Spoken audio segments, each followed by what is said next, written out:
50 বছর ধরে সংবাদপত্র বিক্রি করেন এই বৃদ্ধ। রোদ, ঝড়, জল কিছুই থামাতে পারে না তাকে। হাওড়া স্টেশনের সাবওয়ে টিকিট কাউন্টারের সামনে প্রতিদিন খবরের কাগজ বিক্রি করতে দেখা যায় বেলুড়ের স্বপন কুমার আইচকে। বয়স 68 বছর হলেও একেবারে তরুণ তুর্কির মতোই তিনি বলেন, না না না, আমি কোনো এটা আমি চিন্তাই করি না।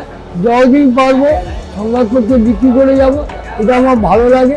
সংবাদপত্র একটা আলাদা জিনিস, তার আলাদা মর্যাদা, সেই তাকে আমি স্যালুট করি।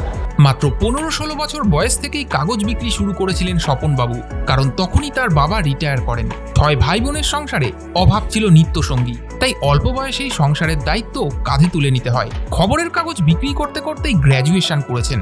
মাঝে কিছুদিন বেসরকারি কোম্পানিতে কাজও করেছিলেন, কিন্তু সেই কোম্পানি বন্ধ হয়ে গেলে তিনি ফিরে আসেন পুরনো পেশাতেই। ভোর 6টা থেকে বিকেল 3টে পর্যন্ত কাগজ বিক্রি করেন। আগে দিনে প্রায় 500 কাগজ বিক্রি হতো, আর এখন 150টাও বিক্রি হয় না। স্বপনবাবুর 2 ছেলে এখনো চাকরি পায়নি। সংসারে একমাত্র রোজগেরে স্বপনবাবুই। আজকাল বেশিরভাগ মানুষই মোবাইলে খবর দেখে নেয়, আর ইয়াং জেনারেশন তো খবরের কাগজ পড়েই না। তবুও হতাশ হননি তিনি।